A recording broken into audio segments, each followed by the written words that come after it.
So what's cranking? We are in the building. I am trying to bring Ricky Angles in. We had a situation with some other numbers and things, and my phone is not letting me send Ricky's link to him because it's like, you said live at 8 o'clock, bruh. You know what I'm saying? What you doing? You gotta go with it. And Ricky was using another phone. Hold up. Let me see if I can send this text to him.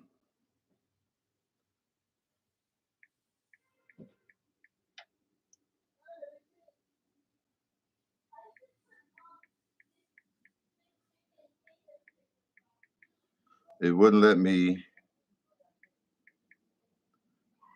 go out to send.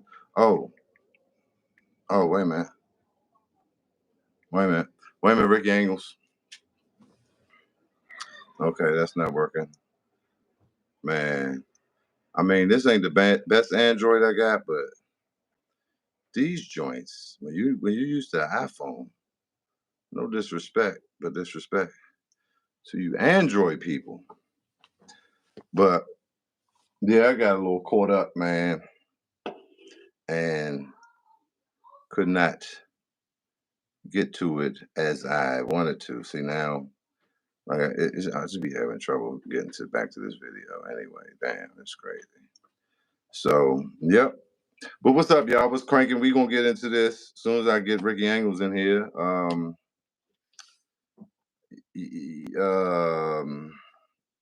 Cause I don't want to start messing with this phone because it'd be like, once you like start doing other stuff, it'll freeze up on you.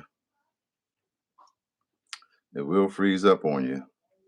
So,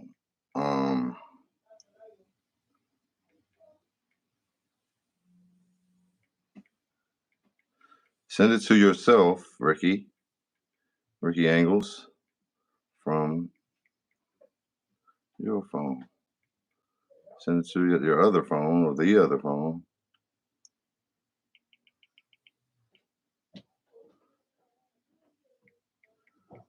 But we about to get it cracking, y'all.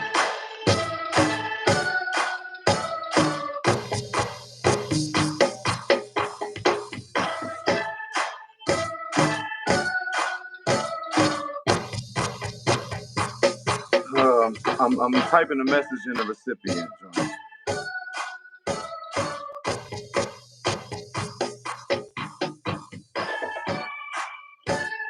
I am not used to this. I'm not used to this other phone. I mean, I'm not used to this Android service.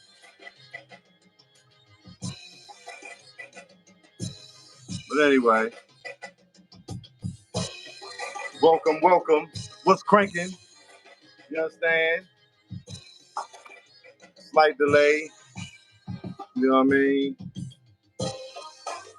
Trying to get it together. I had went out. You know, I was ready to go. But until we get it going. You know what I mean? A little crank till we get it going. Trying to get Ricky Angles in here.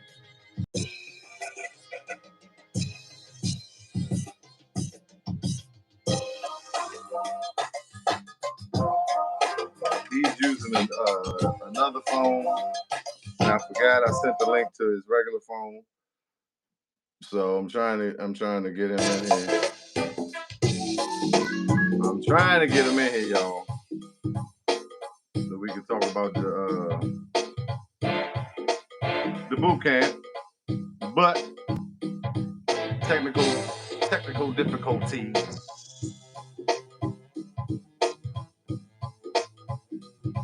Let me call him.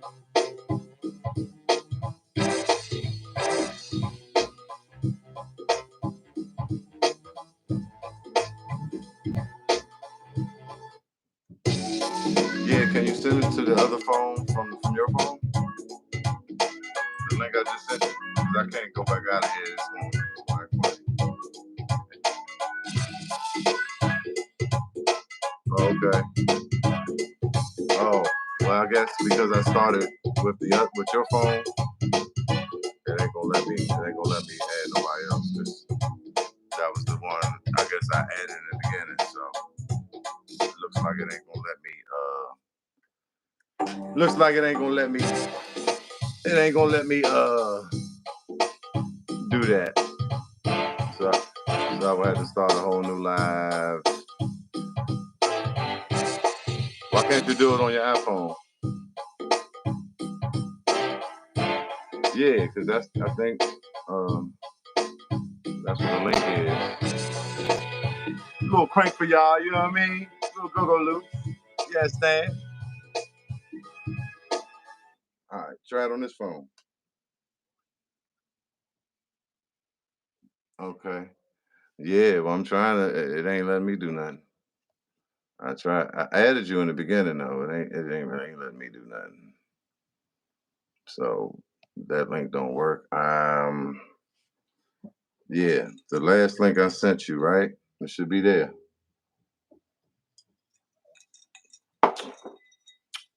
But yeah.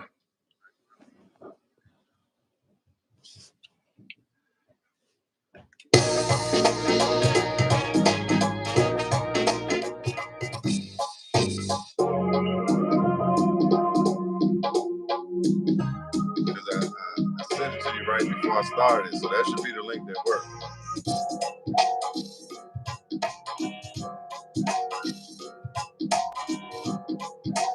Because it ain't let me do nothing. I don't know. Maybe it don't look like it's froze up or nothing, but it ain't. I hit add, trying to share, it ain't doing nothing. So yeah, you gotta hang up. All right. Definitely gotta hang up, Ricky Angles. But you understand. They say when two or more gather.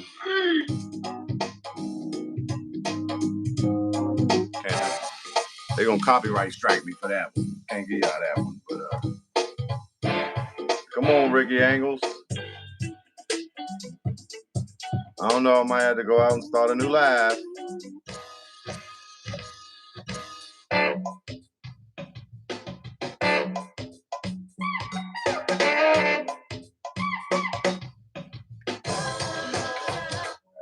I ain't trying no copyright. I'm trying no copyright. No copyright strikes. Some of that good chiefism.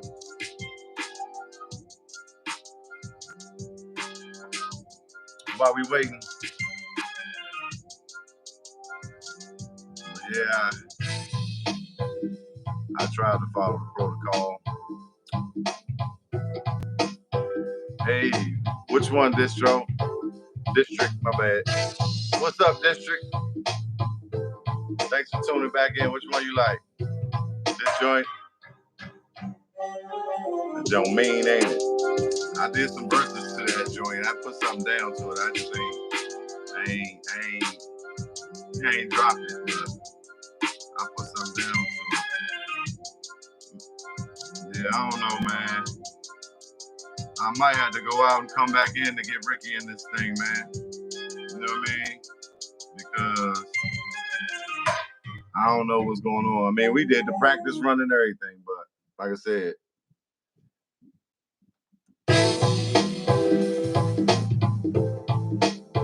whatever. The situations and switching and trying to see the right vision and missing. My missus always be tripping and I be always in and out. You know I'm dipping, trying to get it. You know I'm bopping and flipping and tripping and zipping and dipping and giving that and did it. You gotta get it in about the business. Hey. Yeah, it ain't let me add them. It ain't let me share the joint. This is. I don't know what's going on. I'm trying to ping it. Okay. Well, It's always something. Life be lifing. You dig? Can I kick it? I don't know. I guess I'm just gonna go out and come back in. So just stay locked into the Go Loops YouTube, y'all. And let's see. I'm gonna come right back. All right. One piece. Oh, it ain't let me close this joint out. It's like, nah, none of that. Do I got the buttons pushed or something? No. It won't even let me close this joint. Hey, it's always something, bruh. All right, but we gonna get it. We gonna get it, Joe. We about to get it. Mm-hmm. All right. Yeah. It won't let me do nothing. There's always something. It won't let me close.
Okay. Okay. There we go. There we go. Okay. Family. Yeah, something happened, man. I got 1,000 million pages, emails. There we go. Man, maybe that don't just caught a hiccup. But here we are. My man Ricky Angles in the building. Woo, yeah. What a hiccup. Listen, it's time. It's time. A go Rick. A go Rick. Hey, a go Okay, Rick. we in there now. Hey, Yeah, man. And so let me just give y'all a little slight little intro, man. We go way back, sandbox days, right? That's right. This dude lived down the street from me. I'm a little bit younger, and man, it's like he started seeing me. He's like, he just took me under his wing. He used to walk by my house and say, "Man, anything." Y'all know Ricky was the coolest thing on 2 feet. He said, "Man, anything ever, you ever need anything, Slim, just hit me up. Boop, boop, boop. Let me know. Boop, boop." And so then as time passed, we rode the school bus together. We would ride the school bus home, and Ricky would be on that joint rapping every day, freestyling, rapping, and it was just like, okay, this dude, yeah, okay. And then at some point around 10th grade, I got a couple pieces from a couple cousins of drum sets and put a drum set together. And I was up Blade in Mr. Daggett class, and he sent me to Chuck Levins to buy the marching snare. You understand? And then I started playing drums. And Ricky was walking by one day like, "Hey, I hear you be playing drums. Won't you come play for my band? We got a band. Won't you come play for the band?" I had just started playing. So, I mean, that's just how far we go back. That band was called Potential, right, in Bladensburg. So that was like the prelude to everything that was to come when Potential, then we went through New Experience, and we both played for these bands. And then the audition for the Huck-a-bucks came through a mutual friend named Wayne Chew, who was playing for a band called Total Groove at Blade, which they were a little bit older, not even much older, but just a little more advanced, especially like for me. Like Chew was more advanced as a drummer. Actually, in our first band, Ricky was the keyboard player, so just Yeah. Oh, you went dark on me. uh, You went dark night. yeah, You went dark night, man. yeah. I forgot to put my Do not disturb. Right.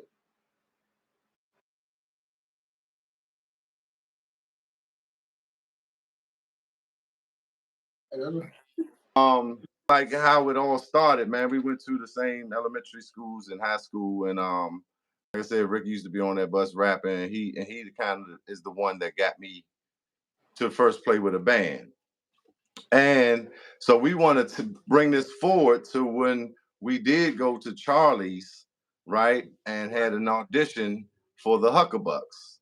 Like I said, via our buddy Wayne Chu, who's another drummer, who me and Chu share the same birthday. So it's just a lot of history there. We're not gonna get into that too much. We're going to get right into the boot camp, the Bucks boot camp, how to build a buck, how to cook up a buck, and how they cooked us up, right? Which Right. in a label situation, which we did. Charlie had a record label, right? So I'm just saying, like in the industry situation, right? That would be called artist development. The process we went through to prepare us for the stage, to perform, to record, all the nuances and the technical things and techniques, and all the things that were required for us to perform, being young fellas and be able to compete on a high level, but being trained by people who had done it on a high level, like a label, like these people, they brought us in and like, yeah, y'all gonna have to do this, and this, and that. Because a lot of times when you're in a band, it's you and your homies, and a lot of times you just start up and you figure it out. Right. And when I talk to a lot of people, they always mention this and that, like y'all was this and y'all had this, and I like the way y'all did this, and this was brilliant, and I'd be like, it wasn't just us, it wasn't just no 16-year-olds in the basement, Right. figuring it out and getting to that level that fast. We had help. So we're here to talk about that process. Right. Introducing my guy Ricky Angles. Hey Rick, I can hear you, but You can yeah, the barely hear applause. me.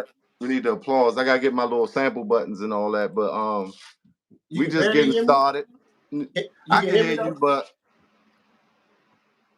I guess it's just because it's on my phone and I'm not used to doing it this way with a you know what I mean? I So you hope. probably good. I Can hope can y'all so. hear Ricky? You let me know if I need to get the headphones and No, all you of probably that. good. You probably good. I'm just tripping. Cause I can hear you. But yeah, it was just a lot. I went out, Rick, because we was getting prepared for this, and I ran out for a second, and Right. had I jumped in the shower. I ran downstairs at 7:52 with my shirt halfway on shaving, farting, and you know what I mean. But no, we Okay. we we here. Right. You understand? My Right. phone was acting funny, but so Right. I kind of took down. I wanted to be organized today, right? So I kind of wrote down, like some points, like a chronological order, so to speak, right? Okay. So, and like I'm here, I've been doing my talking and my talking. So I wanted to just bring my man Ricky Angles. Make sure y'all get at him on YouTube at Ricky Angles, because he's definitely a content creator, artist, and a phenomenon that, like I said, had a lot to do with me getting down. So Yeah. let's start at the auditions, All right. All right. right? But let, let So I'm let's gonna let's let te- you. let's tell them this part right here. Okay. So we playing a potential band. Mm-hmm. We playing in a potential band, right? We say, hey, look, we need to have a serious practice. We've been practicing in the basement or whatever, like all the bands. We practicing in the basement. We was like, we need to have a serious practice, man. As a matter of fact, we're gonna bring a camera in there and all of that. We take a camera, go pay for a spot. The spot is at Thump Studios, which is Charlie's studio. So which was we called take, which was called SBC at that time. Remember, right. Sound by Charlie, right? Exact. Sound by Right. Charlie, right. Yeah. So we pay, we think we doing something big. We're gonna pay, go up in the real studio, practice on, on the real equipment here ourselves.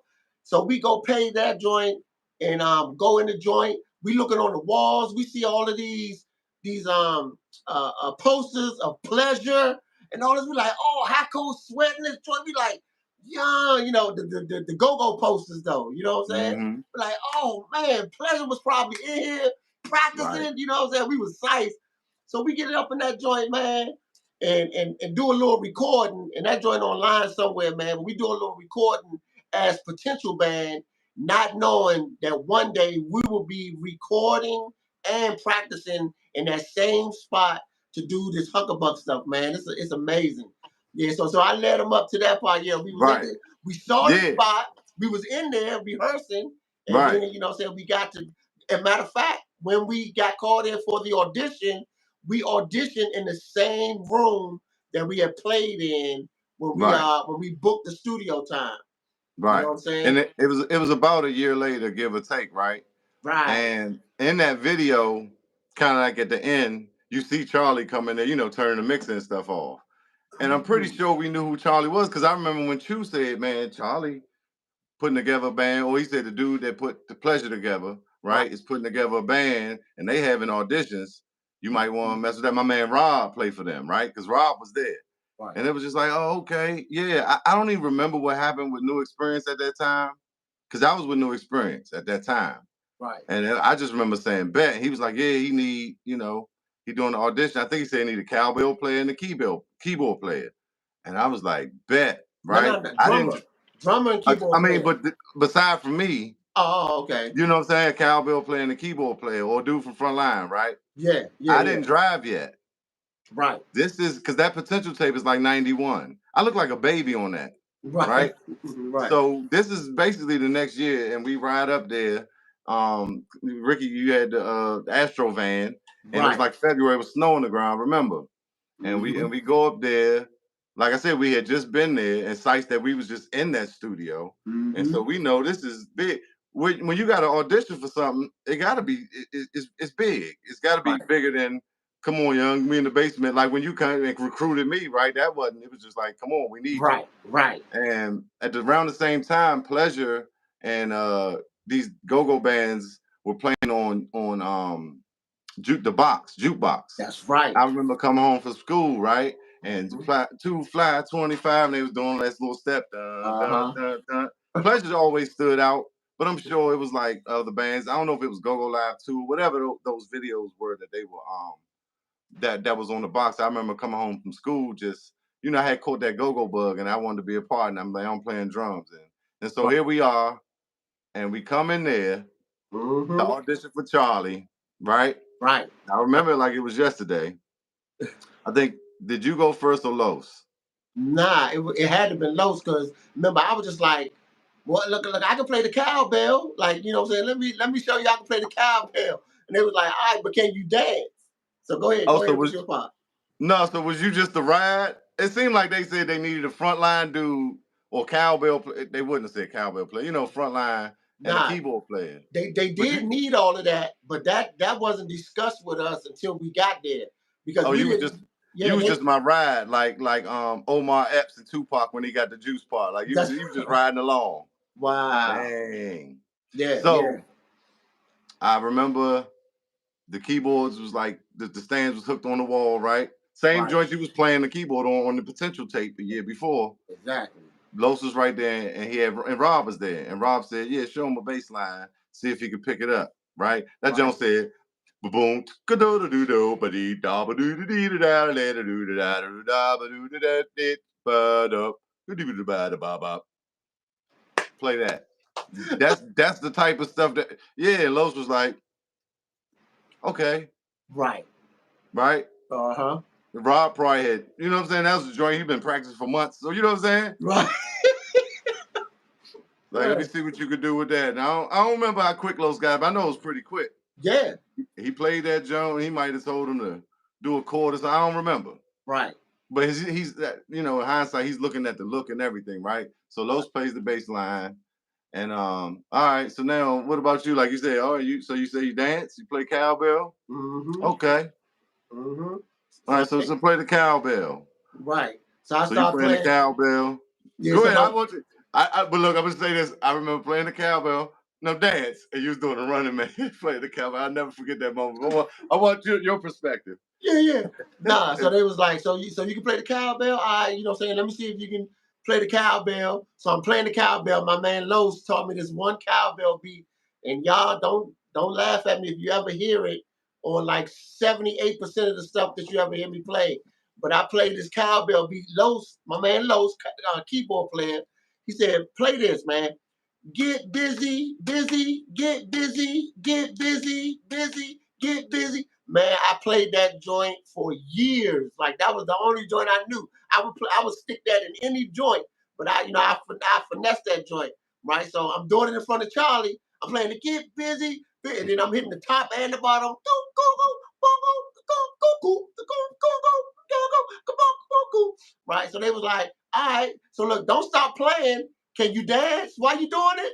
Then I was playing the cowbell. I just started doing the running man. Go, go, go, go, go, go, go, go. They were like, I bet, you got it. You got it. I was like, good. Oh my goodness, I'm in here. They said, I'm in here, I'm in here. So they had already went through you had already rehearsed too, Chief. No, I was last. You was last? I'm thinking it felt like just now I was like, all right. But look, you was in there like swimwear. Hey, Los, don't you go nowhere, boy. Right. No, I was last, remember, because we in B. So Right. Charlie had A, B, and C. Y'all. He had A was the recording studio. B was the mid level practice studio, right. And C was the big boy joint, right? Right. Because and we did a lot of coming up in B, because B had a door that went to A. They had like these double doors, these big cushion doors, right? There's like a triple door, right? Right. Because you had to block the sound. Yeah, if somebody was recording and practicing. And this the first time we seeing stuff like this. We 16, 15 maybe. Right. At this point. And then C, you had to go out the front door to come in to C. But C had the sexy drum set. It was bigger and Right. So I remember when we did start rehearsing regularly, Prop Utensils was rehearsing at the same time and C when we would practice, right? I remember that. Yeah, you remember that? Yeah. Yeah, I remember Prop being right. There. So that's how it was set up. So we went and beat for y'all audition, and then he said, "All right, look, come over here. Look, I want to impersonate Charlie, but I ain't gonna do that." And he took me to A to do my audition. Remember the burgundy drum set that's still in Charlie's joint now. I'm not. This is not a knock or nothing. It's like, hey, that's a good thing, because he keep it. He keep it like he keep it. He he not wasting. Right. But it's the same burgundy drum set that's in Charlie's rehearsal studio now. That's the drum set I auditioned on and recorded the Bud radio version on. Yeah, so, and I'm pretty sure y'all was right there. Remember, it had the door and had the sliding doors. Yeah. And he came, I remember now. Yeah, I remember. Like play a pocket beat, and mind you, I'm just started playing about a year. It might be a year and a half, maybe not that long. I just started playing. Right. But I was kind of like a natural when I jumped on the set. I had the coordination, and when I started, and that's the most important thing. It's just building the stamina and the chops and the understanding. But and I play a pocket and I don't remember. It was just like a pocket beat, mainly like, let me see how you play the pocket. And he had to tell me some other stuff. I don't even remember my audition. I remember y'all's, but I think that's when I played the pocket, and he probably pulled something out. And see how you doing that with your hand, with your left hand. You do the hi-hat like this because the snare and this and that.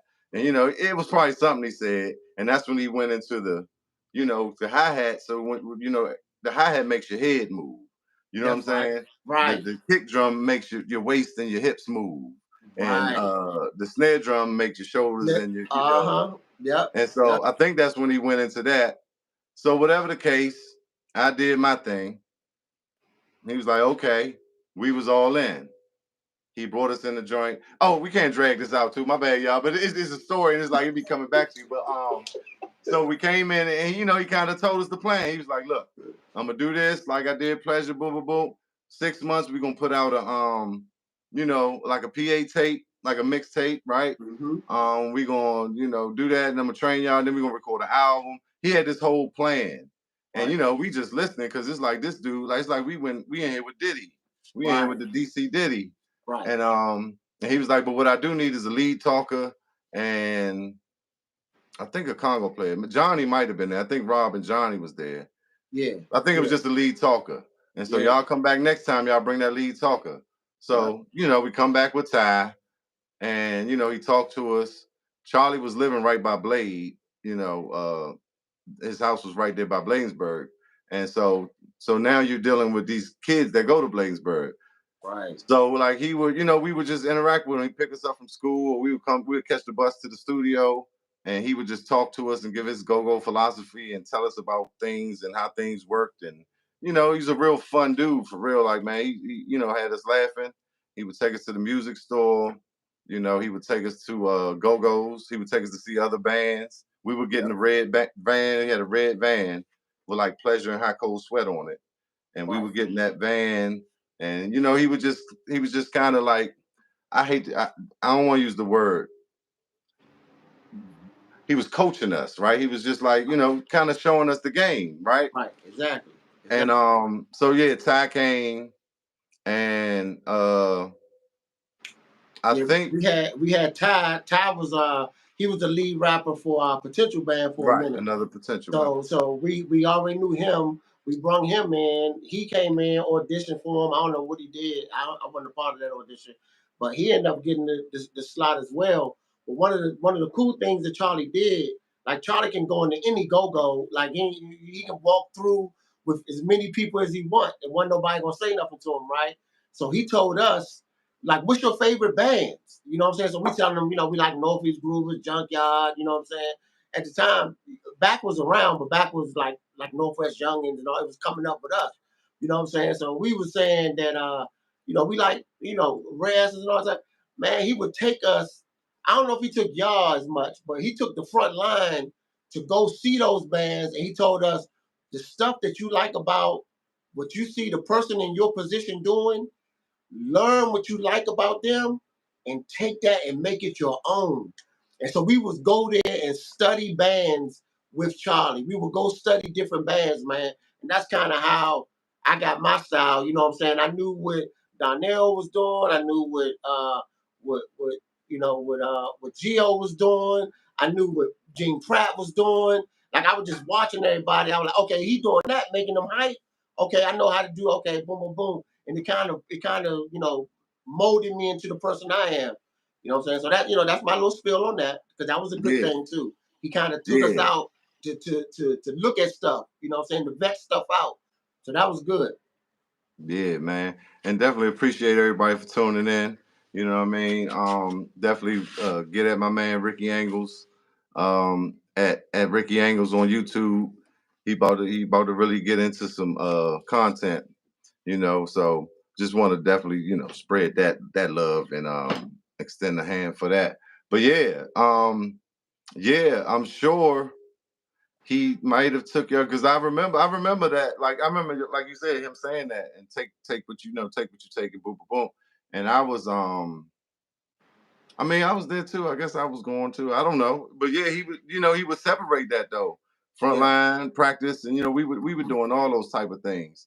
Yeah. But all right, let me get back to my notes. So after the auditions, then Ty comes in, right? Then the guy Johnny, the first Kunga player, we call him Congos. He got locked up or something, Yeah. right? Yep. And Yep. so I mean, it's still early days, '92. Like we just really getting the talks and the philosophy, and Charlie showing us and telling us stuff, taking us around. And so then we got Greg. We needed a Congo player, Right. and we ended up calling Greg somehow. Like I said, okay, because Wayne Chew, the drummer that was with Total Groove, who aligned all this, right? Mm-hmm. He Total Groove broke up at this point, right?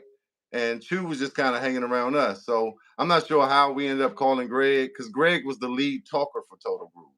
Right. Okay, we're not Nah. gonna focus too much on that, but just understand. So the Metro World video is Greg, who was the lead talker for Total Groove, playing the Kungas, the Right. Congos. We call them Congos. So Right. now we're practicing with this unit, and then Ricky, I guess, I don't know how we got Capo. Yeah. Uh, Yeah. Me and through Capo kind of grew through up you, Nick together. Savani. Yeah. We grew up together. So I knew that he sang his butt off. So I was like, hey, you got to come. He was like, and he too cool. He was like, because I said they made me dance. He's like, man, I don't know if they try to make me dance, man. I don't know if I'm. I said, man, hey, this is a great opportunity, man. Go do whatever, man. I mean, not whatever. He was a Southeast dude. Yeah, so, yeah. I was like, he was cool. He was like, man, if they ask me dance, I don't know. I said, man, they ain't looking for you to, break it out or nothing like that. They just want to make sure you can move, you got rhythm. And sure enough, they took him on the other side. They asked him to dance. They asked him to sing. He blew him away with the singing, and he was in there too. My man Capo, Booby. He was Pookie Capo, who was with the rap group Smash Taz. Hell of a talent, hell of a writer, rapper, and a singer. So now we got our unit, right? And we're rehearsing. It seemed like we was even rehearsing for the TV show, but we rehearsing, right? Mm-hmm. And at this point comes Funky Ned and Roy Battle. I mean, Roy was there because Roy built Pleasure, right? He trained them, he coached them along. I don't think Funky Ned had too much to do with them, but Charlie brought Funky Ned and Roy in for this situation. Right. And Funky Ned was more focused on the front line, right? The stage performance, the dance steps, stage presence, just the moving around. Right. And Roy was more focused on the music, right? Right. Even though both of them they have an understanding, they're versed in both sides, because Ned would help with the music as well.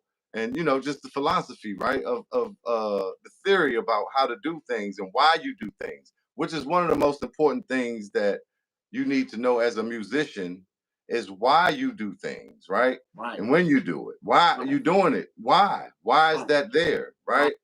It's always got to be a reason. So Ned was very influential or very important in that part of it. And like I remember, like you could do it too, I just remember, because I'm sitting back there watching everything, right?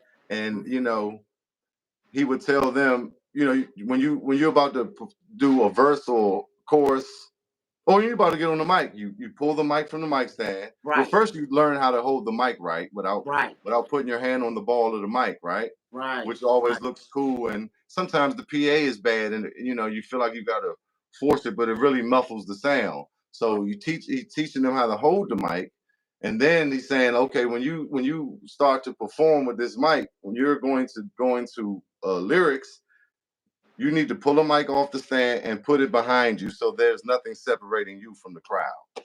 Right. I'm in the back like, wow. I mean, I probably wasn't that day. That's why, like, what this band talking about? Right. Like, you don't know what he's talking about, this, that. You know what I'm saying? I play drums. Nah, right. No, for real though. But I mean, I do. I remember it being like, you just be like, that's like, we don't know nothing. We're young. And that part, and then having y'all, like you said, to not stop moving the whole time. And one of Ned's things was, sell it. That would be his thing. Sell it. And Ned will make you do stuff over and over and over. Do it again. Right. Do it again. And do it again. He used to tell me that and Ned, like you said, Ned was part of the structure. Funky Ned from Ray Aston, the bass player from Ray Aston. He came in as a producer. I don't know if we said it like y'all understood that. He came in as a producer to produce the Huck-a-bucks, because they was trying to make us be like not like everybody else. Go-go. Yeah, right. So he you know what I'm saying, when he's telling us things that he's seen in the go-go, he said, I hate when I go see bands and everybody is just standing in one place with their hand on the microphone, just on the microphone stand, and just standing right there. He said, man, give us a show. When you go see rappers and you go see R&B artists, they all over the stage. He was like, man, y'all be all over the stage, and when you make moves, make big moves so people in the back can see what you're doing. You know what I'm saying? So that might be why I talk like this and all of that. You know what I'm saying? Because he trained us to like, hey, them people in the back, they can't see you, man. Be, do like this, all of that. You know what I'm saying? When you rapping, beat, bop, bop. You know what I'm saying? So he taught us all of that, and then told us never to stay still. You know what I'm saying? So if you ever saw the Huck-a-bucks early days, man, we always dancing, always like just, being all over the stage. And I kind of I'm trying to chill out now, because I be all over the stage now. Like, I'll be like, man, I'll be looking back, I'll be like, man, I need to chill out, man. I know that's what it's about, that energy. Yeah. Never chill out. When you you're right. Yeah, when you're young and he's trying to get you to like separate yourself from everybody else that they gonna come see. That was a great thing that he told us. So I'm Right. excited about that. And it just hit me when we talking about the mic stand, right? Imagine Prince at a show just with the mic stand, cut crew, like nah, Right. just leaning it, right? No, Right. they make Right. the mic stand part of the performance. James Right. Brown, what he got from James Brown, and there's That probably part. people before that, right? That part. Yep. Flip it, this and that, hump it, Right. give them a Right. show, right? Hump it. But Yeah. yeah, like you said, no, that's Yeah. this is what I'm saying. I like that you're here because, of course, we have different perspectives, even though we talk all the time. But it's certain things that you experience, and then as we talk about them, things come out, and so that's why I want your perspective on those things because I saw them a certain way, and you gonna remember stuff, in your perspective. So this is what's cool about when two or more gather. But one important thing I do remember is that when from Ned, because Ned was there, but not as long as Roy. Right. At some point, Ned came and he was gone. Ned was traveling with Maxwell, and he was doing his thing. Too. Yeah. Genuine, like Ned was a producer, he was an engineer, he was running studios, but the impact he made in that short time that he was with us was lifelong, right? Priceless. Yeah.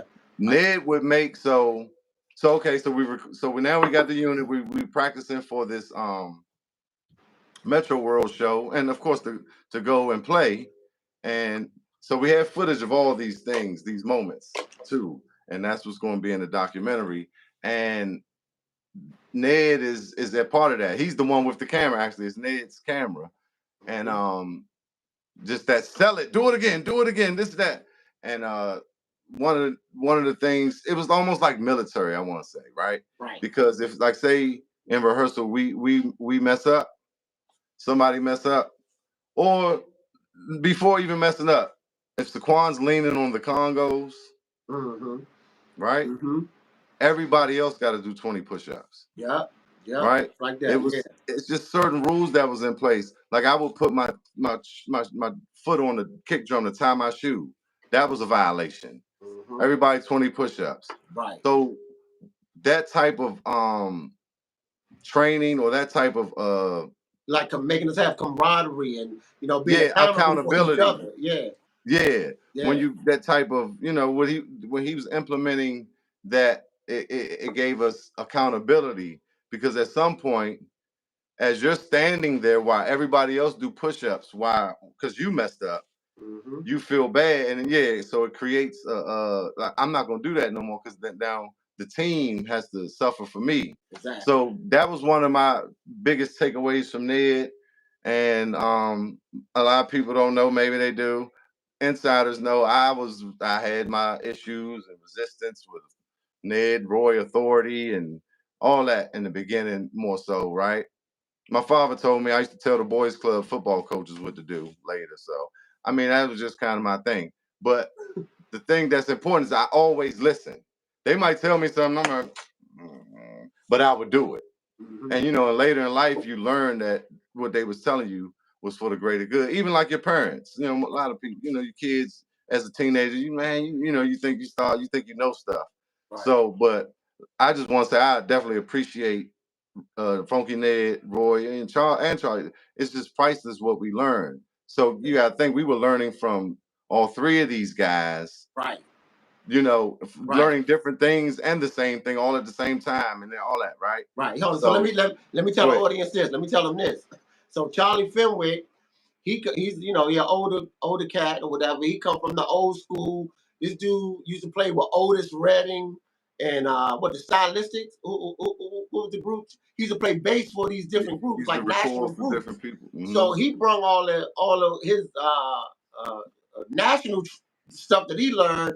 He brought that to High Coast Sweat. He was playing the bass for High Coast Sweat. He brought all of that to High Coast Sweat, had them do their run, and then decided to make an all-girl band and gave them the rundown or whatever that made them successful. Then he brought in Roy Battle, who was playing keyboards for High Coast Sweat and all of that, and had him produce Pleasure Band and all of that. So all of us. So we were we was the grandchild of Charlie. You know, Pleasure would have been the baby. Oh no, well, we the great grandchild because you know Hako Sweat would have been the baby, and then Pleasure came would have been the grandbaby. So yeah, so we had some training from people who were already in the business, who already knew what worked, and they kind of pushed us in that area. You know what I'm saying? To say this works, y'all. I know y'all think y'all know what worked because we were telling him when we first got there, hey, we need to be playing that blah blah blah. We need to be playing that. You know, we was telling him that. He was like, you know, what you gonna do? You know what I'm saying? He was like, get this straight first. So get that straight first. So he was kind of teaching us the game before we was you know, before we knew. When you're young, you think you know everything. Go ahead. Go ahead, Right. No, you're right. And he was teaching us how to think bigger too, right? You know, Right. I talked to him the other day, right? And you know, they got the Pleasure thing going on. And he said, man, you know, working with this girl for 3 years. She said she want to play at Fast Eddie's. It's like, you know, it's just we were supposed to be the new edition of Go-Go. Yeah. And I don't remember that term when we was doing it, but it made sense. I talk to Charlie a lot now. And like a couple years ago, he said that, and I was like, wow, that's exactly. So it's just like we're thinking bigger than the black hole. We're thinking bigger than the ibex and these, you know, not there's nothing wrong with that, but this is how he was trying to train us to look at things. Right. And the biggest takeaway I take from Charlie is to be different, right? Yeah. If everything, you know, if everybody's doing this, we need to do this because how do we catch the attention if we're doing the same thing that everybody's doing? Right. And Charlie, like, he'd be quick to pull out a diagram, like he'd be on his desk, right? He'd be like, see, now let me tell you, you know, and see the shit you think you know shit, you got damn it. And you know, so let's say this is the drummer. So I'm gonna put the drummer in the front and I'm gonna put the singer back right here, and I'm gonna have two violins, and they ain't gonna be butt naked. No, for real though. Charlie, he like he would do these little, you know, little diagrams. I mean, I still talk to him. Right. I'm gonna tell you one of the funniest joints that he still do. He'd be like, so how do you think? So you telling me, so you got a new song, right? I mean, and this is just being funny because the fundamental knowledge he shares is still relevant. But like, this is a funny joint, right? He say, if I got a new song, I want to get it out there fast. I need people to listen to it. He said, man, I'll go get a girl and I put her on the front of a Trans Am with her legs wide open, strapped to the car, and I ride down the street playing the goddamn song. You think people don't want the goddamn song? I used to be like, well, Charlie, you know, I would think that would definitely garner some attention. But no, like for real though, this thinking different, and you know, Rick, like he used to tell us, you know, when y'all come out, I'm gonna have some dances, and we're gonna build a box for them to stand on, a clear box with lights in it. This before all these neon, you know, these little joints everybody got in their room.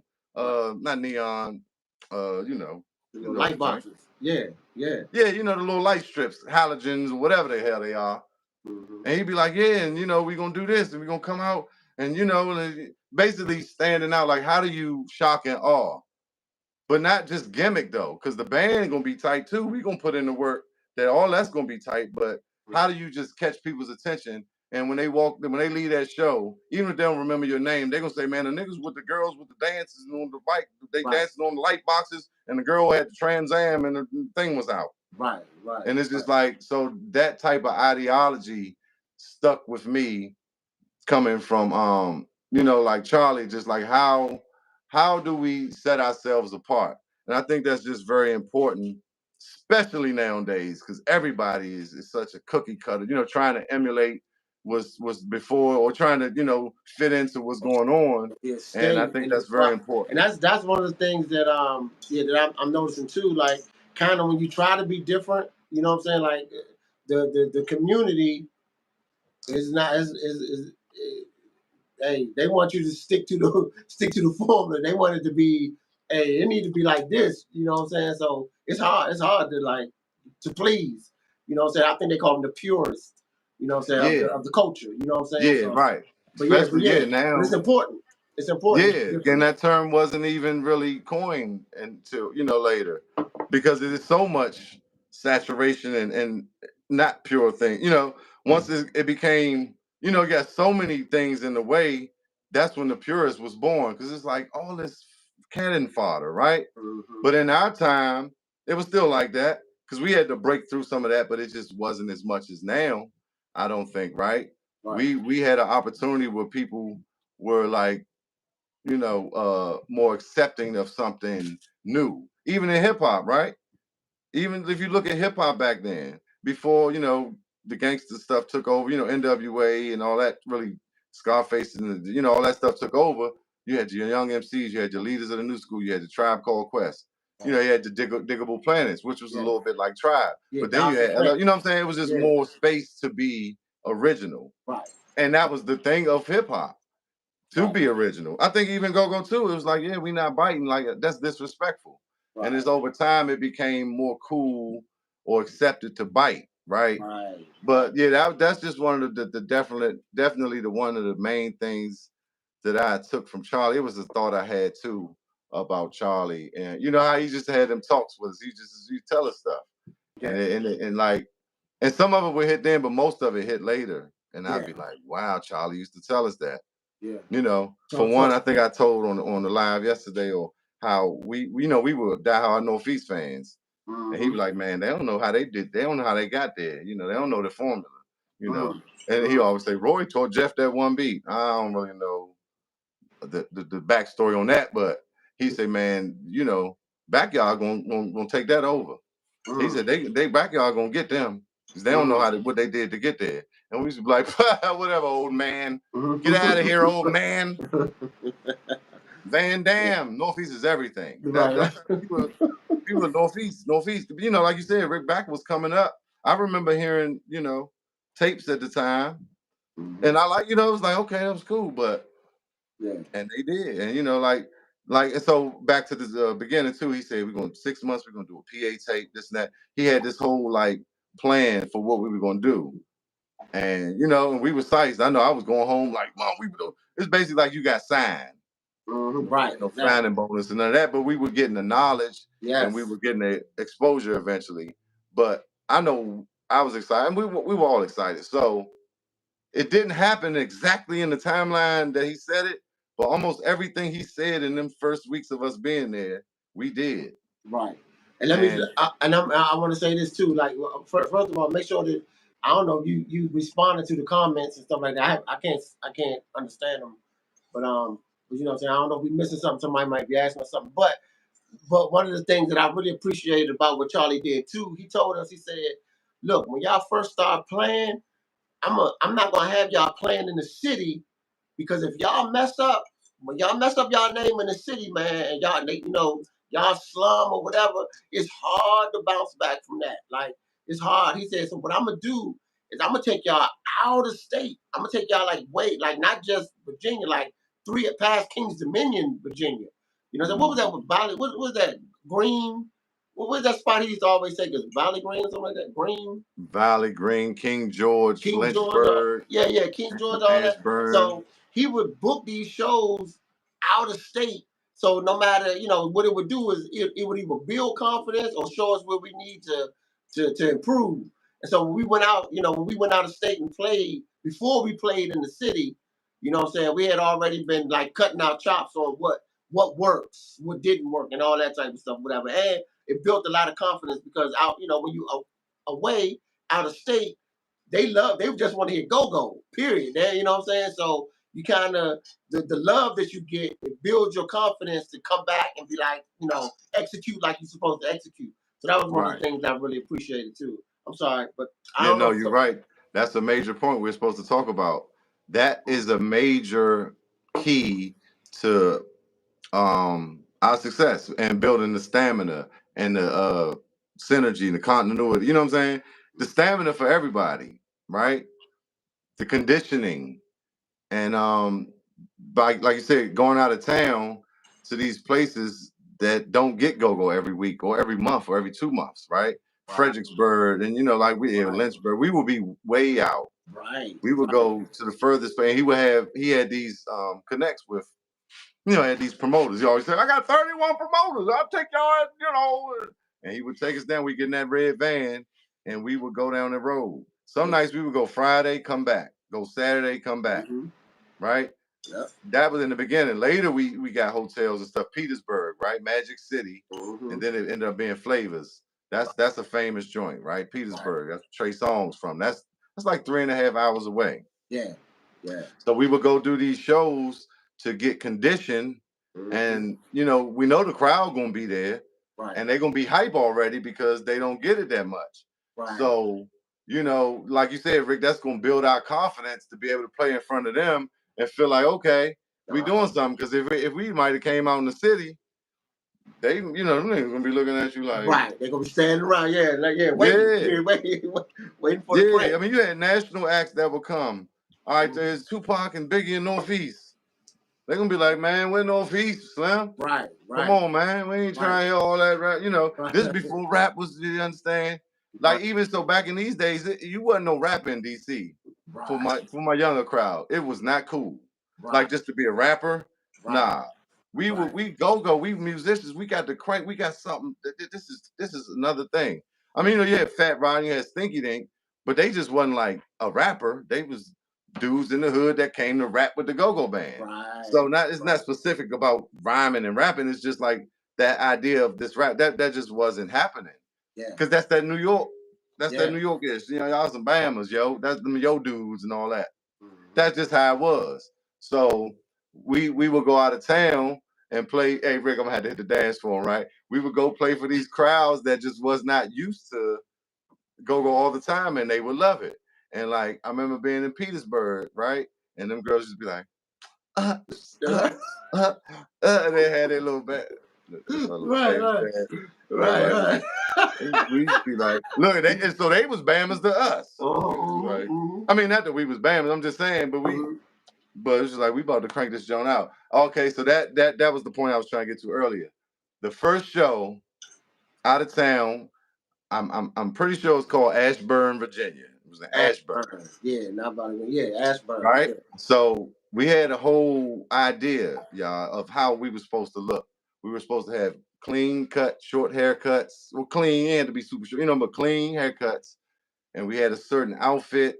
And we first started, he would get us the shirts alike and all that. But khakis and dirty bucks. This was the uniform for Huck-a-bucks. It was a uniform, dirty bucks. He had an idea, of vision in his head before he met any of us. Right? He said him and his wife was at a cookout, and and somebody was like, "Look at all these young Huck-a-bucks in the ground. Get them young Huck-a-bucks, they running around." And he said, I looked at my wife. He said, "Man, I'm gonna make, I think I'll do a band like that." This is After Pleasure, though. This is a visionary we're talking about. This man been doing this for years at a high level.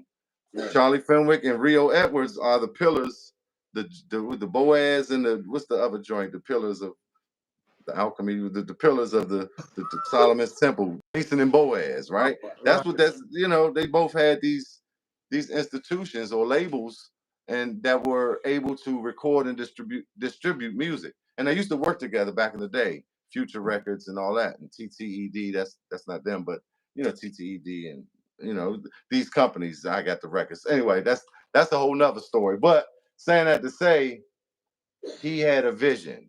And in the beginning, we were more strict to that vision because we were, still learning and, kind of we following, like the duck following the mother. Okay, Charlie, is this, that. And so we down there, we come out at this joint in Ashburn, right? And our dirty bucks, and he would just tell us about being mysterious and just how all these things work psychologically with the crowd, right? Right. Yeah. So let me jump in. Let me jump in and say this. Go ahead. So please. With the whole mysterious thing, so he would have us. We would go to Wilmer's Park. Now, like I said, we already go lovers, so we want to get out and party with all the bands. We know most of the people, whatever. You know what I'm saying? He will make us sit in the band until we played because he didn't want us to be accessible to everybody because it wouldn't be a thing. You know what I'm saying? So we would have to go to Wilmer's Park and sit in the van and watch all of these bands perform until we came out and did our thing, and then we got to get back in the van and leave and all that type of stuff. That was a hard one, but that's kind of interesting how he kept the mystique. That's what I was funny. Yeah. Yeah. Let me go deeper on that, right? Because I was talking about this the other day. The first Wilmer's Park show. Remember, man, we be catching the R12 to Addison Road. Yeah. Right? And we would see them posters, and we'd be on the bus like, dang, yeah. Like we were the same dudes on the school bus not long ago, and you was rapping, and I probably was trying to beat on the seat, like I'm gonna figure out, you know what I mean? Not even saying this, but I'm just saying I remember seeing them posters, and like, yo, we had Wilmer's Park. Because we before when we were playing out of town a lot to train, and then we would do spot dates in the city. Yeah. To hear, let me let y'all do this outside, John Berry Farms Day, Malcolm X Day. These are some of the first joints, the Unifest. Then go back out of town, still getting it together. But that first Wilmer's Park, we came late to the studio. Oh, you saw it? It's coming, huh? You see it, huh?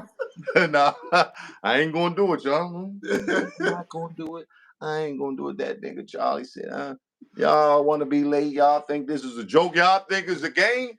You got one day and one day only. Nah, so for real, that Wilmer's Park, the first year, it had to be 94. No, it was 93. I remember, right? We were late to the studio. We missed our slot. They kind of tight. Right. He made us go watch the show. Oh, we missed the slot? Oh, we that missed kind of the sounds slot. familiar. Publicity was playing when we pulled up. I will never forget it, Buck. I remember Buck on the jump. Listen to that. And so let me tell you how I know. Because trauma, right? Trauma is trauma. Trauma is you don't forget trauma. Right? You got trauma affects your life. You got to figure out why. When you get, if you're doing your self work, you're like, damn, I remember that so vividly because I had just started playing. It was when shows got canceled, Rick, I used to be happy. Right. Because I wasn't ready. Right. I'm about to go out here and play in I Can and Peony up here, or you know what I'm saying? Right. These dudes that been doing it. Right. And I'm not feeling ready yet. I mean, we've been practicing a lot, but I'm not, in my mind, I'm not, you know what I'm saying? And then, so if you're not prepared, you're not feeling confident. That's what creates anxiety when you perform. People like, do you get nervous? Most of the times it's because you're not prepared when you get nervous. Now that nervousness can be translated into excitement. You can be excited to play. I can't wait to tear this joint up. Just, but no, I used to be like, give me 2 more weeks, right? No, I'm telling you. Wow. And that joint came. I was like, woo. And he was like, all right, but y'all gotta go watch this. But that made it worse because now I'm looking, right? This is the year that Backyard did. They had the skit where little Bushwick or Hawk was stealing CDs and this and that, and they had the Free Mike Tyson shirts on, and they came out with Aunt. They had that whole skit. Shake them up, take them out there. Backyard, you're all about. Buggy had a 12-inch hi-hat. The details. I remember this. I was standing on the side of the stage. Is that 93? Is that the helicopter year, or is that 94? Nah, that wouldn't have been the helicopter year. I think we played the helicopter year. Because we was I know I was sitting on the truck next to the stage, the PA truck. I don't know who was with me. It was like 2 or 3 of us. But anyway, we missed that first Wilmer's Park, and he took us down there basically to say, let me show y'all what y'all missing. Y'all want to play around with me? Huh? Let me show y'all. Look at you, the dummy. You want to come on time? I remember that. I'm just saying, I remember. But anyway, yeah, it's like Lexington Park was another joint that he used to take us to see bands, in them days. But yeah, so that's the takeaway, man. We train. We got the philosophy in the studio from Charlie first. Then we had Funky Ned, and we had Roy, and then he would bring in Dyke came in from Trouble Funk, and one of his important things was how do you make a hook out of one word, right? That was a very important lesson that Charlie still brings up, But it is like his time was kind of like from that concept. Right. And like you were saying earlier, Ricky was saying he remember them separating the band and Chuck coming to come through to talk to Joey and maybe Blue Eye talking to me like, and like it was like a label situation and this thing was like artist development.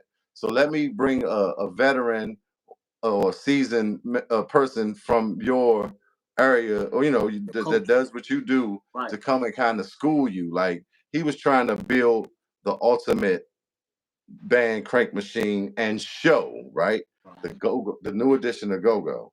and he brought some of the, and still to this day, some of the top people, some of the best people in the business to provide that instruction for us. And we went out of town to get the conditioning and the repetition, and get those reps under our belt so we can come back to perform in the city. And like I said, so this is around, we did the TV show like 93, early 93. We're still doing out of town. At some point, I think in 94, mid 94, summer 94, Malcolm X Day, right? We opened for Optimistic Tribe. I'll never forget that day. And Junkyard played after. Right. Then Barry Farms Day. And we had a set. We had a set down to the bar that we rehearsed. Right. And I remember, and I know I was getting kicked back, like, how you gonna play the same thing? Well, I don't know nothing about nothing, Rick. What are we talking about? We're gonna play the same thing every show. And they was like, no, they're gonna get used to it. And by the time we get to the end of the summer, they're gonna be expecting what's coming next. And it's like, it's the psychological things that you do. So, like I said, these are the things we were learning. And not only that, the set is gonna be so tight by the end of the summer, right? That when they see y'all, it's gonna be like, bam. Remember, he used to always say, and then we're gonna leave with the bam. Right? And then be gone. Right. The mysteriousness. Mm-hmm. No, y'all gone. Y'all not coming back in the crowd to talk to people. Right. Where them niggas go? Hold up. Ooh, so these are tactics that psychological things, right? So it's a whole bunch of pieces and stuff to this, but just that's the general idea that I want to convey to younger bands or just people who need to, just the understanding of how like marketing works, right? And so then we come up after the out of town and we doing our little spot dates here somewhere in 94, I believe, or early 95. I think it was 94. We started doing bumpers on Friday. Basically, y'all ready, right? Who's ready for this? We're ready. I'm ready. Got it, right? We're doing bumpers on Friday. We're doing the Ibex on Sunday. We're playing with Backyard on Friday, Northeast on Sunday. No, Junkyard. Junkyard, I'm sorry. So, and that was like the introduction to the city, right? And definitely Saturdays in between that and high schools, and Saturday might have been the Virginia State. So we still going out of town, but now we have proved ourselves to be ready, right? And so we're doing that. And of course, we're not like going, the mysterious thing only goes but so far. And so now we're interacting too, because you want to interact with people at the same time and bring them in. That leads me to a conversation that James Funk had with us. Do you remember that, Rick? We was in C. Go ahead. Let me do it. I wish I could stand up and walk. He walked. He says, y'all remind me of a band I know called Red Asses. Yeah. A bunch of good-looking young men, you handsome young men. And so what I'm saying is that you got to interact with the crowd, like and like Charlie just kind of tell us, like like talk to the girls, like basically lead them on. Right. Don't go get with them, because once you get with them, there's no mystery, it's no mystique. Right. Yeah. Lead them on and keep them coming back. Lead them all on, and folk kind of piggyback off that. Y'all remind me of a band called Rest. I think y'all got to learn how to mingle with the crowd. Basically, it was like a balance of the mystery and the love. You know what I'm saying? The interaction with the crowd and stuff like that. I just remember these type of things. I used to be like, this is wild. But it's like now knowing marketing and stuff. You know what I'm saying? It's like it's just universal law that goes congruent through how this stuff works. And the example Charlie used to use was like, imagine if you came in and I sound like Richard Pryor, not Charlie. The motherfucker goddamn, but and so imagine if so Mike, you go to see Michael Jackson, he come off the stage, he comes to the bar, yeah, give me one of them jumps, let me get the Long Island, yeah. And you drinking with Mike, yeah, I was cranking, this and that, you talking to him, and that nigga, whispering your Indian's breath stink, or you know what I'm saying, you throw up on your shoe, or you know what I'm saying, like, or you just this is happening every day, right? And Michael Jackson was always his example. But just imagine, right? Erykah Badu, Janelle Monáe, right? You go see them, and every time you go, She come chill with you after the jump, or you backstage. Mm-hmm. After the second or third time, you're like, oh, Janelle, yeah, I be with her all the time. You know what I'm saying? It just Right. it decreases that whole mysteriousness of wonder of like, oh, this and that, which Saquon created, you know, because he'd be gone, and we'd be in the crowd, and everybody like, where's Saquon? Where's Saquon? Yes. Where's Saquon? I like him. Nah, but for real, it's like, well, but you know, and he wasn't doing the Charlie thing. He was just that's just how he was, right? Yeah. But yeah, my bad. I want you to go in. So I was just trying to bring it to the now we're at home, we cranking, right? We doing the bumpers and we doing the ibex, right? Right. One more thing I want to do, and I gotta go to the bathroom, Rick. You gotta do it, right? You gotta do your thing, right? We came to that ibex. It was like 22 people in that joint early. Right. Early. We cranked, and we had learned this through this artist development, through this training. Nigga, you play like it's packed no matter what. Right. Oh, another important thing, when we practice, we learned how to play with the we couldn't hear. Well, I can't hear. We ain't had monitors and nothing in practice. Most people don't, but you know what I'm saying? They taught us how to play with a low stage. That was very important.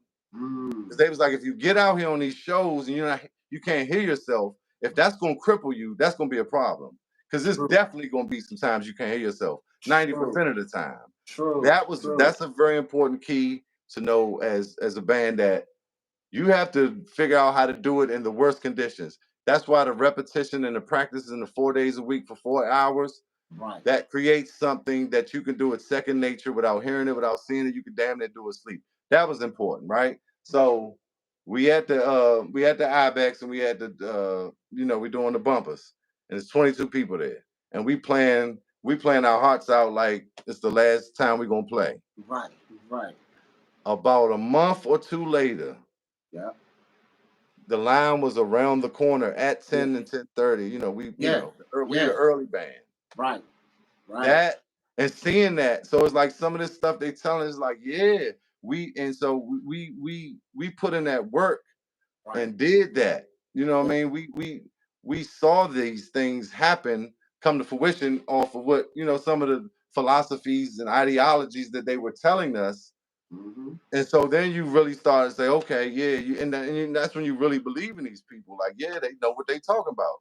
So I think that was important too, that Ibex thing. And that same 45-minute set that we started playing doing them outside shows, and we was like, why we gotta play the same thing every show? So the transitions could be smooth, right? So everything, because you might not hear Joey calling, so transitions could be smooth, everything gonna be smooth. We know it to a T. That same set became the Huck-a-bucks Live. And I'm gonna let Rick talk. Go ahead, Rick. Think about it. Yeah. Think about the monument video. Right. No, I wanted to comment on this. First of all, some people saying stuff in the comments. I can't read it because my phone. I know, my bad. Look, they probably saying, "Shut up, Chief." Right. Let Ricky talk. You're being the Manning cast right now. I don't know if that, sometimes I be typos. Got my lead talker, Go Bill, to join. Hey man, appreciate all y'all, man. This is the moment of excitement. It's not every day I get my man Ricky Angles on, and y'all know he down in Atlanta with the XO band, and y'all definitely need to go check out all the music on all streaming platforms by XO band and Ricky Angles. That's right. Because they got some, yeah. And go ahead, Rick. My bad. Yeah.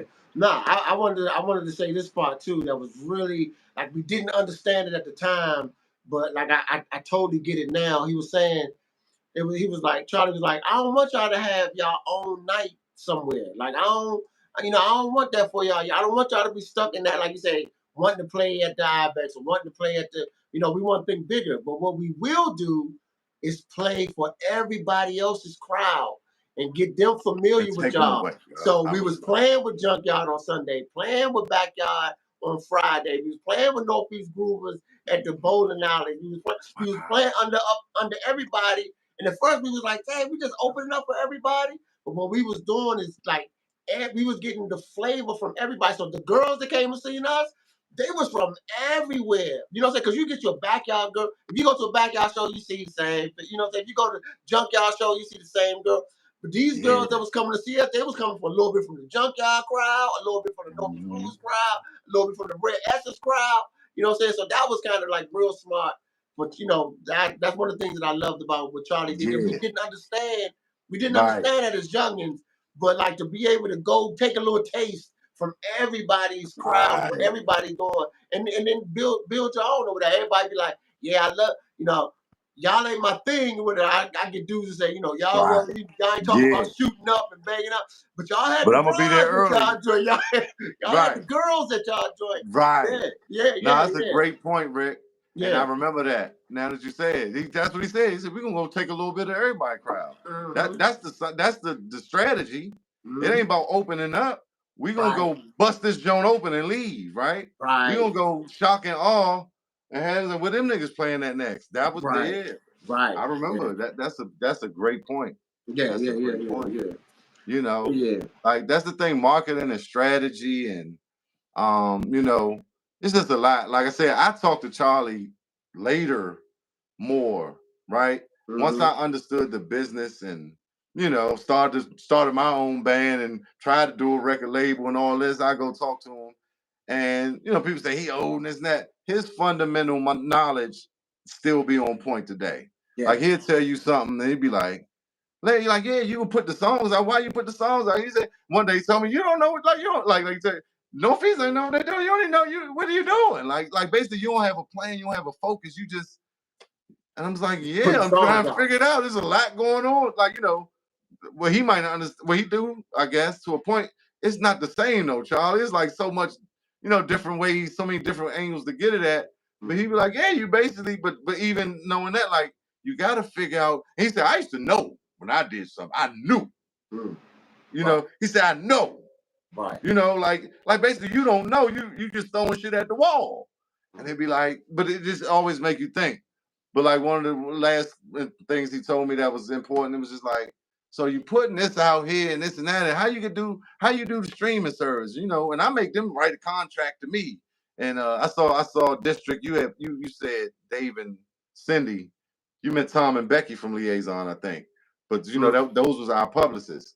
So and they ended up parting ways, but Charlie still deals a lot with Becky, who I can't pronounce her last name, who manages Essence, I think, at this point. But he would just, you know, talk about them. You know, that's kind of like his inside person. Yeah, I do this and Becky, and I tell her, and you know, we do this and that.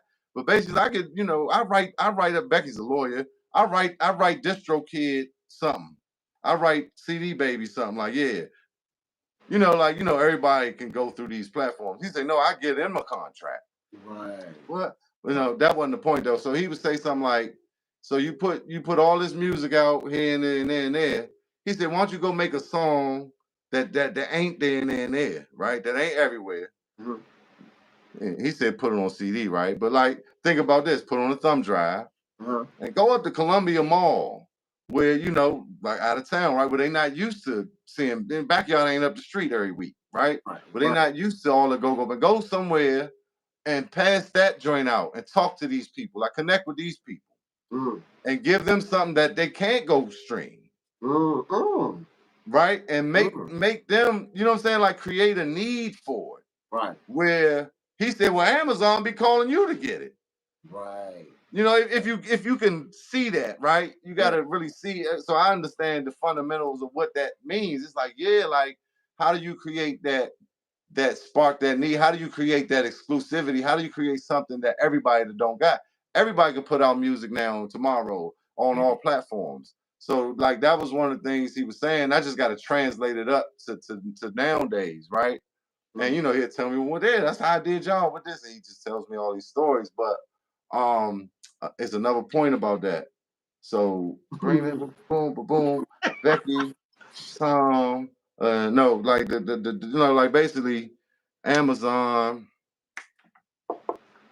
So anyway, like yeah, like I said, just even having stuff that nobody has. How do you create a buzz for something that you know what I'm saying, that you can get everybody in the streets talking about, and then looking for it, but they can't just go get it.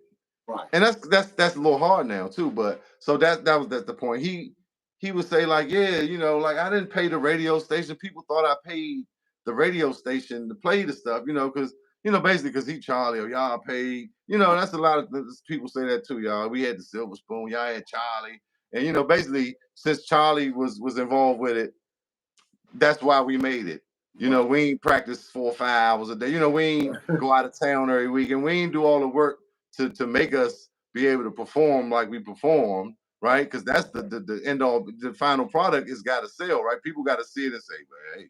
Right. So, right, but it's like yeah. Charlie had these connections and boo boo boo. Just now, yeah, he had a label, he had drum sets and a PA system at a time, and a studio and all these things, but he couldn't make us crank. Right? Yeah. But he said, yeah, everybody thought, I paid this and that. He said, man, people used to come in here, hey, Charlie, we know we need that. Because I guess Cool was playing in the clubs or whatever with the Chronic Breakdown and stuff like that. And he said, man, I would have a whole box of them sitting on there. He's like, he was like, I'd be like, I don't know. You know what I'm saying? Like basically he playing the game with people. Right. Like creating that demand, creating that need, creating that thirst, right? For these things. Because I thought he paid the radio station. I thought he did. I mean, and I ain't sure, like I said, but I don't. It's just the way we talk.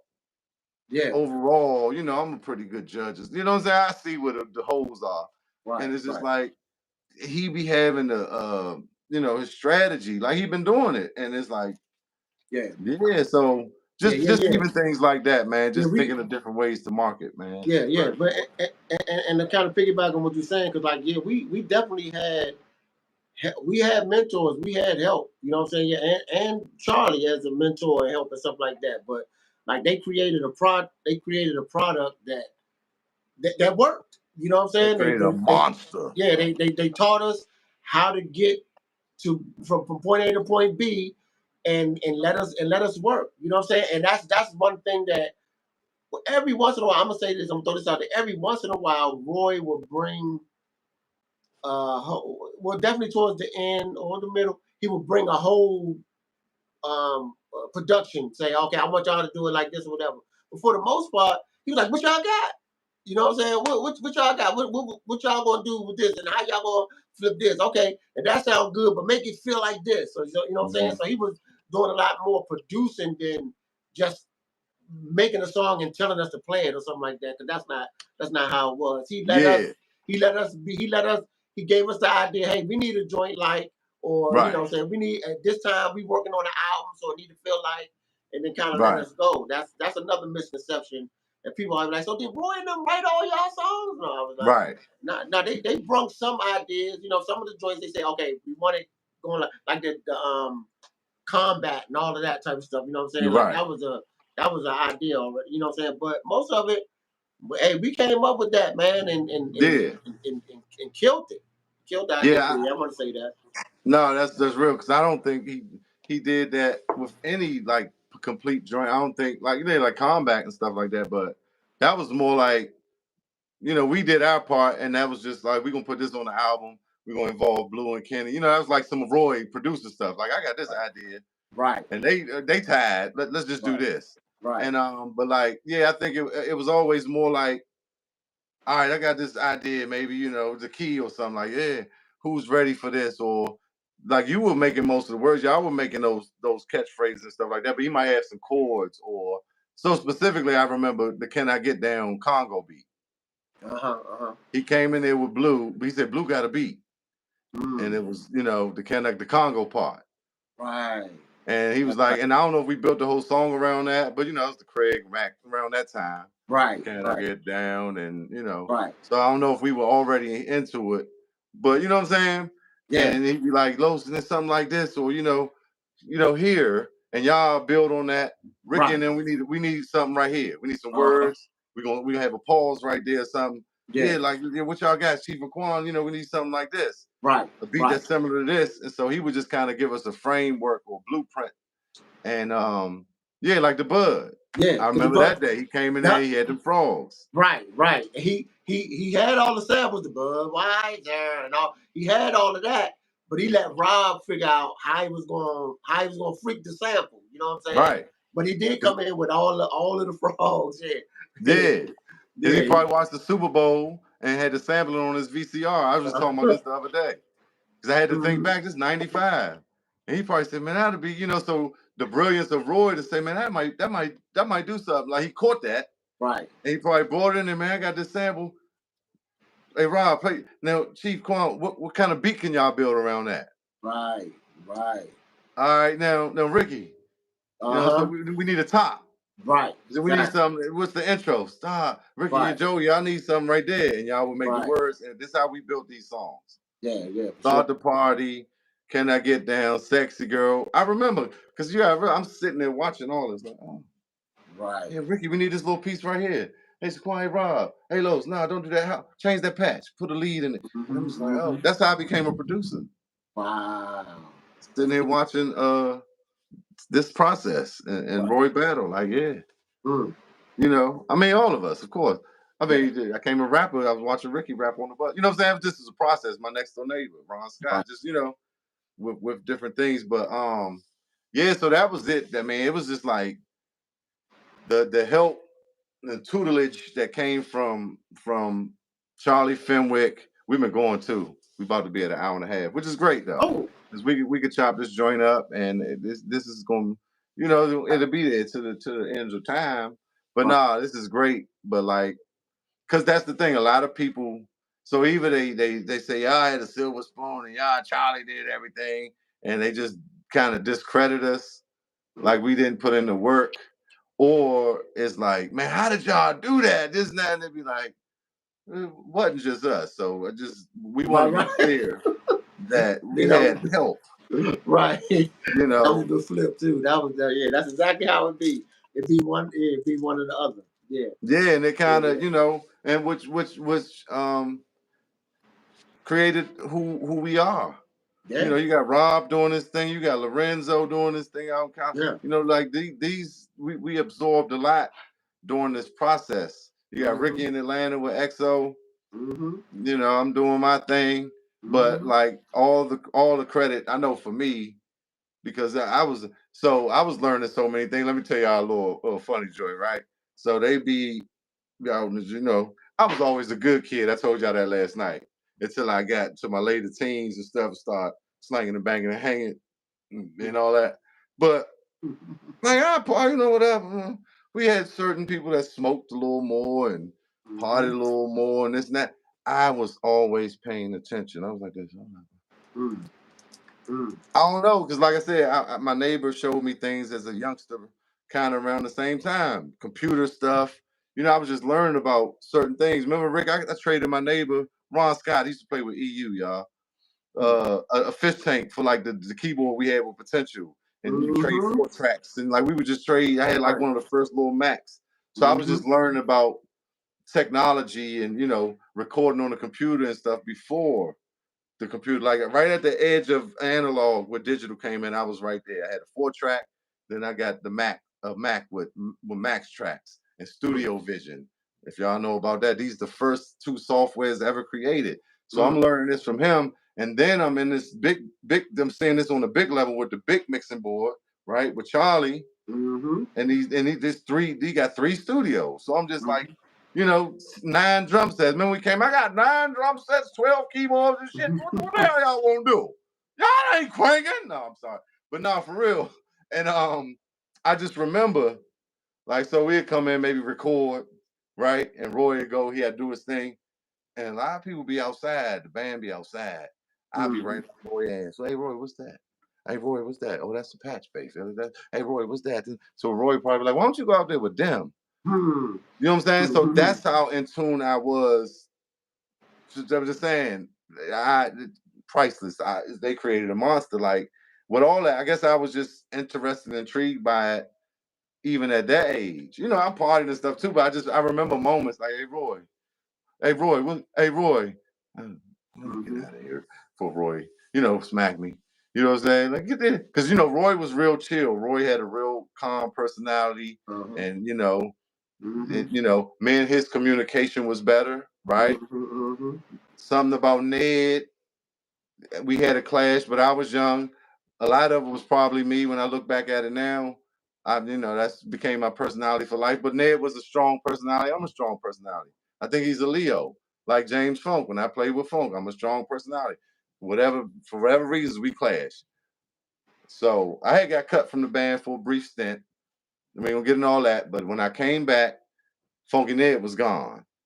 And that was like during the time going out of towns and stuff. Chew had started playing, right?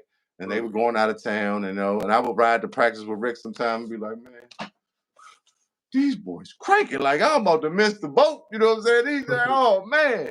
But for some reason, I always knew I would get back somehow. They would call me, and then so when I came back, Ned was gone, and I mean, this is all in hindsight. It ain't nothing against Ned. Love Funky Ned, but I'm just saying it just seemed like me and Roy could get along better, right? And so another important thing from my side of it, every night. I specifically remember the Ibex, right? But every night for the first 2 or 3 years, maybe no, I ain't gonna be that long. Maybe the first year, like when we came here, specifically the Ibex, right? Because if you know the drummer is in the back, right? You got that DJ booth, right, with that strobe light. That when that joint come on, that joint will mess your tempo up. It's just like, and when they come on and cut off, you feel like you just playing fast and stuff. Anyway, it was like a little space right here where somebody could walk up. They had the spiral staircases. Yeah. And so Roy would be kind of like right there. And every show we had a talk for a while.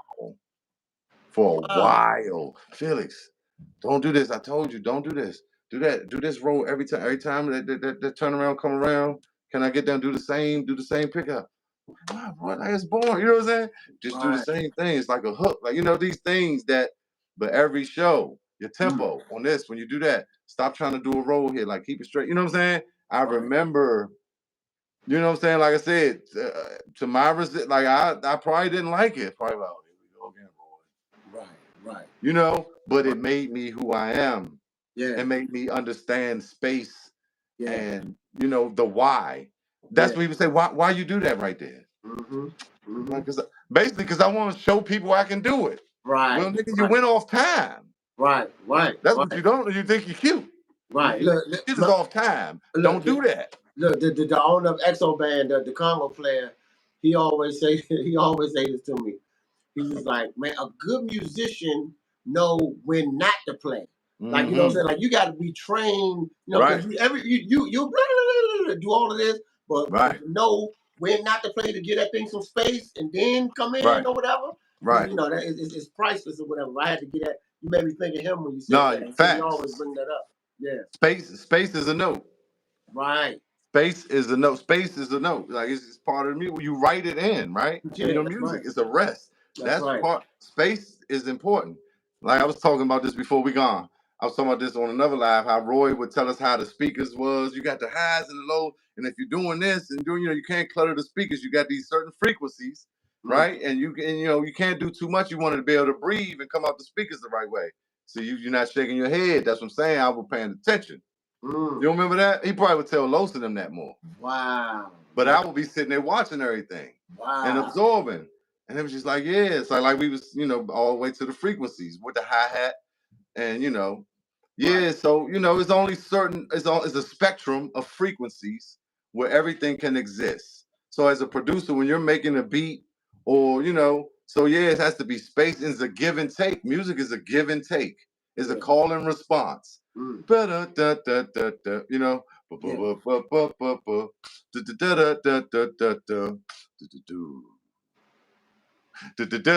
saying? So just understand that even as a producer, we're making a sandwich. You got bread, you got some mayonnaise, you got some ham or some, and then you boom. It's a reason. It's a why for everything. Man, thanks for tuning in. We got to get out of here. Yeah. I know Ricky Angles got to go hit these streets. XO band play. 4-5 nights a week. No, I'm psyching it. Y'all make sure y'all go follow Ricky Angles. Yeah, Ricky Angles on everything. Yeah, I'm about to start getting into the TikTok stuff too. I'm Ricky Angles 2 on TikTok, but I gotta tap into that whole audience. But yeah, Ricky Angles on everything, man. Shout out to my man Tarkan. He's like a skater, man. Black dude, man. 50 years old skating. Get this man. You remember Jamal?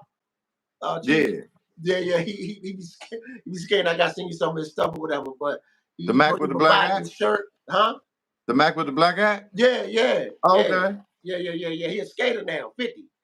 Over 50, you know what I'm saying? He's skating, jumping, flipping off and stuff and all that type of stuff. Kicking and pushing. Yeah. So shout out to him or whatever, man. Of course, shout out to Madness, my man Rick over there, Madness. But yeah, come follow me, man, and holler at me. Send me stuff. Send me ideas, man. I'm open.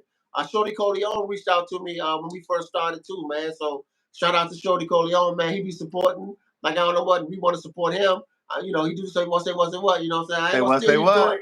You know what I'm saying? Say what? Crank Radio. Yeah. WHR, UR Voices. What is it? 96. 102. What's the on XM Radio? WHR Voices. Yeah, HR Voices. No, 96 is the Kevin Hart joint. It's my favorite channel. So no, it must be something else. 96.3? It ain't 96.3? I thought it was 96.3. Oh no, 96.3. But no, I'm talking about the XM joint where they got the Crank Radio show. Oh, okay. WHUR Voices is the name of it. Right. But yeah, like that's definitely our guy. He tapped in. Yeah, I saw him say what. But we was in the mix. But man, definitely appreciate y'all. Definitely and tap in with XO Band in Atlanta if y'all ever in the Atlanta area. Yes. Tap in with XO Band Atlanta. Probably you just search it on YouTube. You'll find it. And if you find them, you'll find Ricky Angles partying on stage like it's 95 at the Ibex, baby. That's right. Like, I be watching the over 50s do the hee haw. I be like, man, I think I got him still, man. I said, if I come back home, man, I'm gonna have to do the hee haw. When you come up in November, when you come up in November, we going to get the title. That's right. You understand? Where Earthquake at? Yeah. We gonna get that for 49th I'm in coming. Riverdale. But now, Huck-a-bucks page 2 on Facebook. Huck-a-bucks Band at Huck-a-bucks Band, I think. Yeah, pretty sure not the Huck-a-bucks Band. But make sure y'all follow. Just tap in with us on all these joints because we got some stuff coming, man. We in talks with people. We trying to get our story out here, and we trying to do this reunion very soon. 30-year anniversary next year of the Bud. Yeah. We're so young and vibrant. You see us though. We ready though. We ready. Right. See what I'm saying? It's time. And we still look. Oh yeah. And we still working. Look, you got Chiefy still doing his thing. I'm still doing my thing. Rob still doing his thing. Carlos still playing with Lit Bad. Renzo doing his thing out in LA. Man, we still working, y'all. Yeah. Holler at us, man. Lorenzo out there with what's the band?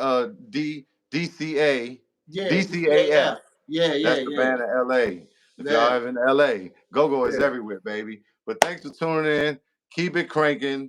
Y'all already know Go Loops is here to innovate, educate, and preserve the culture.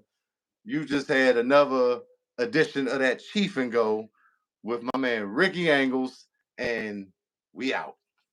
All right. Peace. One love, y'all.